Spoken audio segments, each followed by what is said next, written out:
ದೇವರಾಜ, ಶ್ರೀರಾಮನು ದಂಡಕಾರಣ್ಯದ ಕರದೂಷಣ ರಾಜಿಯಾಗಿ ಅಸಂಖ್ಯಾತ ರಾಕ್ಷಸರನ್ನು ಕೊಂದು ಹಾಕಿದ. ಲಂಕೆಯ ರಾವಣ ಕುಂಭಕರ್ಣಂತ ರಾಕ್ಷಸರನ್ನು ಕೊಂದ ಮೇಲೆ ನೀನು ನೆಮ್ಮದಿಯಿಂದಿರುವಂತಾಯಿತು ಅಲ್ಲವೇ ದೇವೇಂದ್ರ? ಹೌದು ದೇವಗುರು. ಅದರಲ್ಲೂ ಆ ರಾವಣ ಪುತ್ರ ಮೇಘನಾದನನ್ನು ಲಕ್ಷ್ಮಣ ಸಂಹರಿಸಿದ್ದು ಅತ್ಯಂತ ಅಮೋಘವಾದ ಕಾರ್ಯ.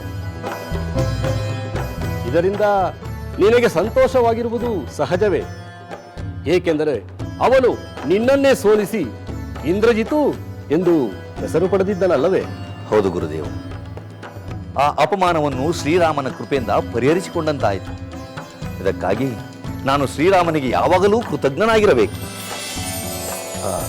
ದೇವೇಂದ್ರ, ಈಗ ನಿನಗೇ ತಿಳಿದಿರುವಂತೆ ಶ್ರೀರಾಮನು ಅಶ್ವಮೇಧ ಯಾಗವನ್ನು ಮಾಡುತ್ತಿದ್ದಾನೆ. ಆ ಯಾಗದ ಆವಿರ್ಭಾಗದಿಂದ ದೇವತೆಗಳನ್ನೆಲ್ಲ ತೃಪ್ತಿಪಡಿಸುತ್ತಾನೆ. ದೇವರಾಜ ಪ್ರಭು, ಪಾಹಿಮಾಂ ಪಾಹಿಮಾಂ, ರಕ್ಷಮಂ ರಕ್ಷಮಂ. ದೂತರಿ, ಇದೇನಿದು? ಮತ್ತೆ ಆತಂಕದಿಂದ ಬಂದಿರುವಿರಲ್ಲ. ಆ ಕಪಿಯನ್ನು ಕಟ್ಟಿತರಲು ನಾನು ಹೇಳಿರಲಿಲ್ಲವೇ? ಹೇಳಿದ್ದೀರಿ ಪ್ರಭು. ಆದರೆ ಆ ಕಪಿ ಸಾಮಾನ್ಯನಲ್ಲ. ನಮ್ಮ ಪ್ರಯತ್ನವೆಲ್ಲವೂ ವಿಫಲವಾಯಿತು. ಬದಲಾಗಿ ಅವನಿಂದಲೇ ನಾವು ಅತಿಯಾದ ಪೆಟ್ಟನ್ನು ತಿಂದು ಪಲಾಯನ ಮಾಡಬೇಕಾಯಿತು. ಒಂದು ಕಪಿಯಿಂದ ಇಂಥ ದುಸ್ಸಾಹಸವೇ? ನಾನೇ ಬಂದು ಆ ಉದ್ದಟ ಕಪಿಗೆ ತಕ್ಕ ಪಾಠವನ್ನು ಕಲಿಸುತ್ತೇನೆ. ದೇವೇಂದ್ರ, ಏನೀ ಗೊಂದಲ? ಗುರುದೇವ, ಯಾವುದೋ ಒಂದು ಕಪಿ ಬಂದು ದ್ರೋಣ ಪರ್ವತವನ್ನು ಎತ್ತಿಕೊಂಡು ಹೋಗಲು ಪ್ರಯತ್ನಿಸುತ್ತಿರುವುದಂತೆ ನಮ್ಮವರನ್ನೆಲ್ಲ ಬಡಿದು ಸೋಲಿಸಿದೆ ಎಂದು. ಅದಕ್ಕಾಗಿ ನಾನೇ ಹೋಗಿ ಬರುತ್ತೇನೆ. ದೇವೇಂದ್ರ, ಆ ಕಪಿಯನ್ನು ನೋಡಲು ನಾನು ಕುತೂಹಲದಿಂದಿದ್ದೇನೆ. ನಾನು ಬರುತ್ತೇನೆ. ನಡೆ. ಹಾಗೆ ಆಗಲೇ ಗುರುದೇವ.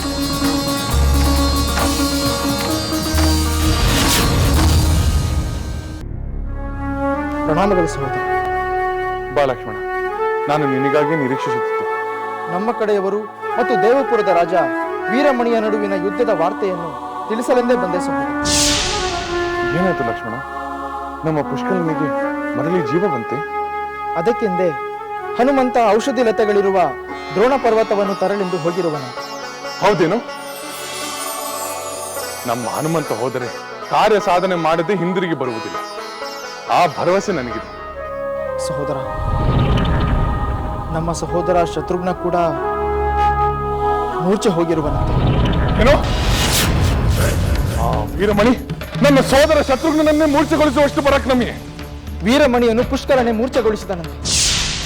ಅದರಿಂದ ಕುಪಿತನಾದ ಪರಮೇಶ್ವರ ತಾನೇ ಯುದ್ಧಕ್ಕೆ ಬಂದನಂತೆ. ಪರಮೇಶ್ವರನಿಂದ ಶತ್ರುಘ್ನ ಮೂರ್ಛೆ ಹೋದನಂತೆ. ಆನಂತರ ನಮ್ಮ ಹನುಮಂತನೇ ಪರಮೇಶ್ವರನೊಂದಿಗೆ ಯುದ್ಧಕ್ಕೆ ಹೋದನಂತೆ. ಹನುಮಂತನ ಪರಾಕ್ರಮವನ್ನು ಮೆಚ್ಚಿ ಪರಮೇಶ್ವರ ವರ ಕೇಳಿಕೋ ಎಂದನಂತೆ. ನಮ್ಮ ಹನುಮಂತ ಪರಮೇಶ್ವರನಿಂದ ವರ ಪಡೆದನೆ. ಏನು ವರ ಕೇಳಿದ? ಹನುಮಂತ ಬೇರೆ ಏನೂ ಕೇಳಲಿಲ್ಲವಂತೆ. ತಾನು ದ್ರೋಣ ಪರ್ವತವನ್ನು ತರುವವರೆಗೆ ನಮ್ಮ ಕಡೆಯವರ ದೇಹಗಳನ್ನು ರಕ್ಷಿಸುತ್ತಿರುವಂತೆ ವರ ಕೇಳಿಕೊಂಡನಂತೆ. ಶಿವ ಅದಕ್ಕೆ ಒಪ್ಪಿದನಂತೆ. ಹಾಗಾದ್ರೆ ನನ್ನ ಪರಿವಾರದವರ ಕ್ಷೇಮದ ಬಗ್ಗೆ ನಾನಿನ್ನು ಚಿಂತೆ ಪಡಬೇಕಾದ ಕಾರಣವೇ ಇಲ್ಲ. ಪರಮೇಶ್ವರ ತನ್ನ ಭಕ್ತನಾದ ವೀರಮಣಿಯನ್ನು ರಕ್ಷಿಸುತ್ತಾನೆ, ನಮ್ಮವರನ್ನು ರಕ್ಷಿಸುತ್ತಾನೆ. ಯಾವ ಭಯವೂ ಇಲ್ಲ. ಹೌದು ಸಹೋದರ, ನನಗೂ ಹಾಗೆ ಅನಿಸಿತು. ನಿನ್ನ ಬಗ್ಗೆ ಪ್ರೇಮ ವಿರಿಸಿಕೊಂಡಿರುವ ಪರಮೇಶ್ವರ ರಾಮ ಭಕ್ತರನ್ನು ಶಿಕ್ಷಿಸುವುದಿಲ್ಲ, ರಕ್ಷಿಸುತ್ತಾನೆ. ಹೌದು ಸೋದರ, ಆ ಶುಭ ಫಲಿತಾಂಶ ಬೇಗ ಬರಬೇಕು. ಆಗಲೇ ನನಗೆ ಸಮಾಧಾನ.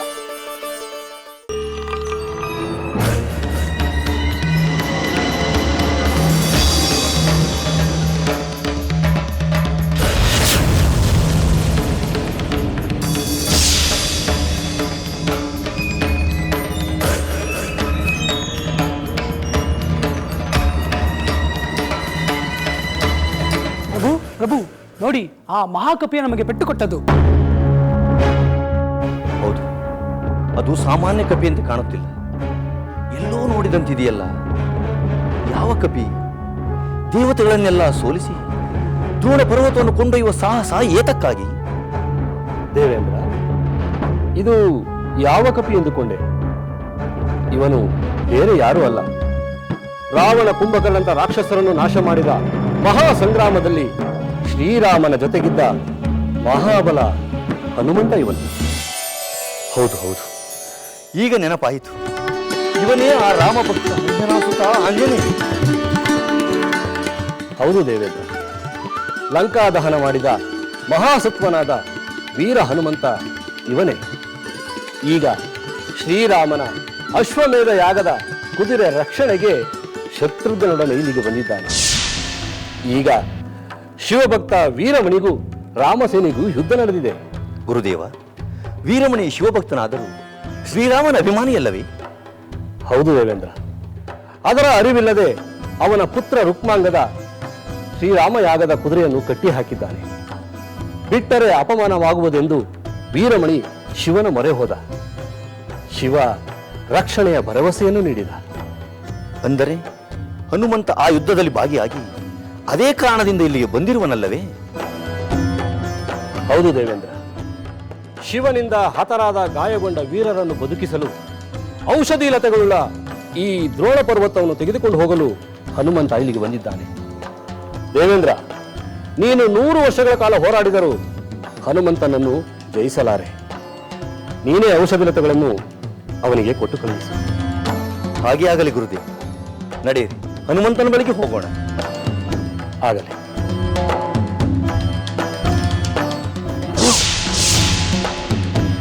ಸಾವುದಾನ ಮಾರುತಿ, ಸಾವುದಾನ. ಆತರ ಪಡಬೇಡ.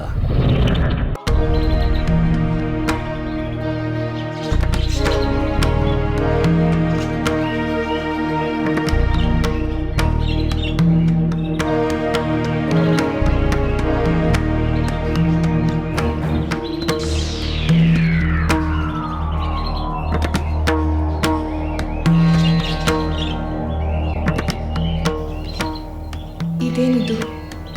ಇವರು ಏನನ್ನೋ ಯೋಚಿಸುತ್ತಾ ಕುಳಿತಿರುವರಲ್ಲ. ಯಾವ ಯೋಚನೆ ಇದ್ದೀತು? ಅಯೋಧ್ಯೆಯಲ್ಲಿನ ವಿವರಗಳನ್ನು, ನನ್ನ ಸ್ವಾಮಿಯ ವಿಷಯವನ್ನು ವಿವರವಾಗಿ ಕೇಳಬೇಕೆಂದುಕೊಳ್ಳುತ್ತೇನೆ. ಆದರೆ ಇವರು ನನ್ನ ಬಳಿ ಹೆಚ್ಚು ಮಾತನಾಡುತ್ತಿಲ್ಲವಲ್ಲ. ನಾನೇ ಕೇಳುತ್ತೇನೆ.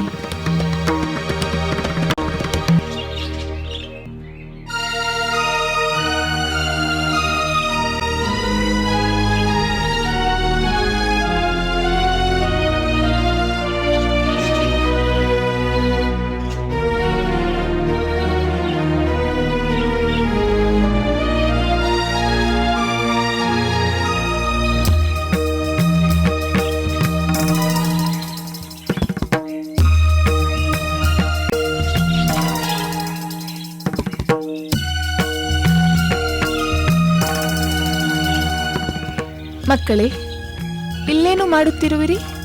ಏನೂ ಇಲ್ಲಮ್ಮ, ಸುಮ್ಮನೆ ಕುಳಿತಿದ್ದೇವೆ. ಗುರುಗಳು ಹೇಳಿದ ಕಾರ್ಯಗಳನ್ನೆಲ್ಲ ಮಾಡಿ ಮುಗಿಸಿದ್ದೇವೆ. ಹೌದಮ್ಮ, ನಾವು ಅರಣ್ಯಕ್ಕೆ ಹೋಗಿ ಸಂಯುಕ್ತಗಳನ್ನು ತಂದಾಯಿತು. ಹೂ ಗಿಡಗಳಿಗೆಲ್ಲ ನೀರು ಹಾಕಿದ್ದಾಯಿತು. ಒಳ್ಳೆಯದಾಯಿತು. ಈಗ ನಿಮ್ಮೊಡನೆ ವಿರಾಮವಾಗಿ ಮಾತನಾಡಬಹುದು. ಮಕ್ಕಳೇ, ನಿಮ್ಮನ್ನೊಂದು ಮಾತು ಕೇಳಲೇ? ಕೇಳಮ್ಮ. ನಮ್ಮನ್ನು ಕೇಳುವುದಕ್ಕೆ ಹಿಂಜರಿಕೆಯೇ? ಮಕ್ಕಳೇ, ನೀವು ಶ್ರೀರಾಮಚಂದ್ರ ಪ್ರಭುವಿನ ಅಶ್ವಮೇಧ ಯಾಗಕ್ಕೆ ಹೋಗಿದ್ದೀರಲ್ಲ? ಹೌದು, ಹೋಗಿದ್ದೆವು. ಅಲ್ಲಿಗೆ ಹೋಗಿ ಬಂದು ಆಗಲೇ 7-8 ತಿಂಗಳುಗಳೇ ಕಳೆದು ಹೋದವಲ್ಲ. ಇಷ್ಟು ಕಾಲವಾದ ಮೇಲೆ ಅಲ್ಲಿನ ವಿಷಯಗಳನ್ನು ಕೇಳಬೇಕೇ? ಅದು ಮಕ್ಕಳೇ, ನಿಮಗೆ ಅಯೋಧ್ಯೆಯನ್ನು ನೋಡಿ ಸಂತೋಷವಾಗಿರಬಹುದು. ಇನ್ನು ಅಯೋಧ್ಯಾಧಿಪತಿಯನ್ನು ನೋಡಿ ಹೆಚ್ಚಿನ ಸಂತೋಷವಾಗಿರಬೇಕಲ್ಲವೇ? ಆ ಸಂತೋಷಕ್ಕೆ ಮಿತಿಯೇ ಇಲ್ಲಮ್ಮ. ನೋಡಬೇಕೆಂಬ ಹಂಬಲವಿತ್ತಲ್ಲ, ಅವರನ್ನು ಕಂಡಾಗ ನಿಜವಾಗಲೂ ಅಪರಿಮಿತವಾದ ಸಂತೋಷವಾಯಿತು. ನಾವೇ ಅಲ್ಲಮ್ಮ, ಮನೋಹರವಾದ ಶ್ರೀರಾಮನ ರೂಪವನ್ನು ಕಂಡಾಗ ಪ್ರತಿಯೊಬ್ಬರೂ ಸಂತೋಷ ಪಡುತ್ತಾರೆ. ನಮ್ಮದೇನು ವಿಶೇಷ? ಏನು, ನನ್ನ ಮಕ್ಕಳಿಗೆ ನನ್ನ ಸ್ವಾಮಿಯ ದರ್ಶನ ವಿಶೇಷವೆನಿಸಲಿಲ್ಲವೇ? ಸಾಧು ಸಜ್ಜನರು, ಋಷಿಮುನಿಗಳು ಅವರ ದರ್ಶನಕ್ಕಾಗಿ ಕಾತರದಿಂದ ಕಾಯುತ್ತಾರೆ. ಆದರೆ ನನ್ನ ಮಕ್ಕಳಿಗೆ ಅದರಿಂದ ವಿಶೇಷ ಆನಂದವಾಗಲಿಲ್ಲವೇ?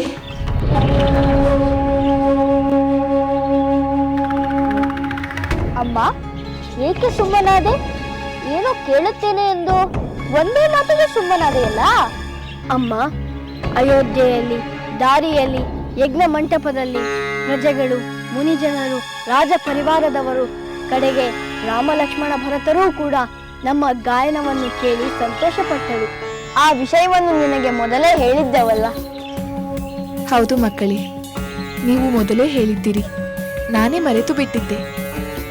ನೀವು ಹೋಗಿ ಆಟವಾಡಿ, ನಾನು ಕುಟೀರಕ್ಕೆ ಹೋಗುತ್ತೇನೆ.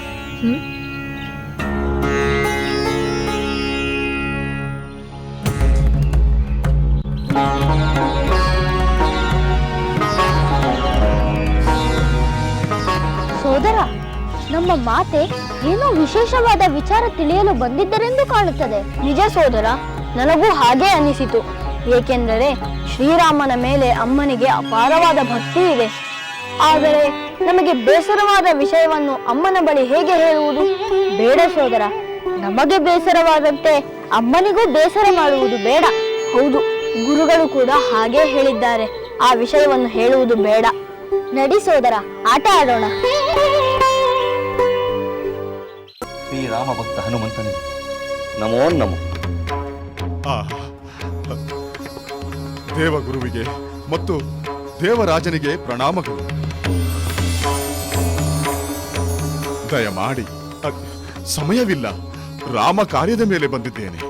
ಹನುಮಂತ, ನಿನ್ನ ರಾಮ ಕಾರ್ಯವನ್ನು ಅಡ್ಡಿಪಡಿಸಲು ನಾವು ಬರಲಿಲ್ಲ. ಹೌದು ಮಾರುತಿ, ದೇವತೆಗಳು ತಿಳಿಯದೆ ನಿನಗೆ ಅಡ್ಡಿಪಡಿಸಿದರು. ಅವರನ್ನು ಮನ್ನಿಸು. ಅವರಿಗೆ ನೀನು ರಾಮಭಟನೆಂದು ತಿಳಿಯಲಿಲ್ಲ. ಶಾಂತನಾಗು ಮಾರುತಿ. ನೀನು ಬಂದ ಕಾರಣ ತಿಳಿಸು, ನಿನ್ನ ಬಯಕೆಯನ್ನು ಈಡೇರಿಸಲಾಗುವುದು. ವೀರಮಣಿ ರಾಜನೊಡನೆ ನಡೆದ ಯುದ್ಧದಲ್ಲಿ ಪರಮೇಶ್ವರನು ನಮ್ಮ ಕಡೆಯ ಹಲವರನ್ನು ಕೊಂದಿದ್ದಾನೆ. ಅವರನ್ನು ಬದುಕಿಸಲು ಸಂಜೀವಿನಿ ಔಷಧಗಳು ಬೇಕು. ಅದಕ್ಕಾಗಿ ಈ ಪರ್ವತವನ್ನು ತೆಗೆದುಕೊಂಡು ಹೋಗಲು ಬಂದಿದ್ದೇನೆ. ದಯಮಾಡಿ ನನ್ನನ್ನು ತಡೆದು ಆಪತ್ತನ್ನು ತಂದುಕೊಳ್ಳಬೇಡಿ. ಶಾಂತನಾಗು ಹನುಮಂತ. ಈ ಪರ್ವತವನ್ನು ಹೊತ್ತೊಯ್ಯುವ ಸಾಹಸ ಬೇಡ. ನಿನಗೆ ಅಗತ್ಯವಾದ ಔಷಧಿ ಸಸ್ಯಗಳನ್ನು ನಮ್ಮ ದೂತರು ಕಿತ್ತುಕೊಡುತ್ತಾರೆ. ಆ ಸಸ್ಯಗಳ ಗಾಳಿ ಬೀಸಿದ ಕೂಡಲೇ ಸತ್ತವರೆಲ್ಲರೂ ಎದ್ದು ಕೂರುತ್ತಾರೆ. ಶ್ರೀರಾಮನ ಅನುಗ್ರಹದಿಂದ ಯಾರಿಗೆ ಯಾವ ಅಪಾಯವೂ ಆಗುವುದಿಲ್ಲ. ಹಾಗಾದರೆ ಸರಿ, ನಾನು ಈ ಔಷಧ ಸಸ್ಯಗಳೊಡನೆ ಬೇಗನೆ ರಣರಂಗಕ್ಕೆ ಮರಳಬೇಕು.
ನಾನು ಅನವರತವು ತ್ರಿಕಣಪೂರ್ವಕವಾಗಿ ಶ್ರೀರಾಮನನ್ನು ನನ್ನ ಸ್ವಾಮಿ ಎಂದು ನಂಬಿರುವುದು ನಿಜವಾದರೆ ಈ ಔಷಧದಿಂದ ಪುಷ್ಕರನು ಜೀವಿತವಾಗಲಿ. ಜೈ ಶ್ರೀರಾಮ್.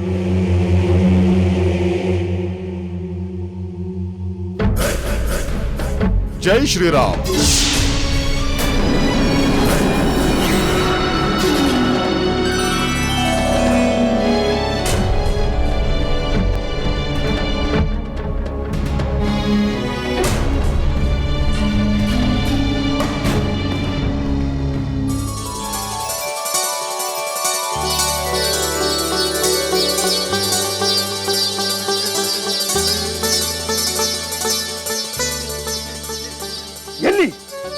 ವೀರಭದ್ರ, ನಾನು ಅವನನ್ನು ಸಂಹಾರ ಮಾಡುತ್ತೇನೆ.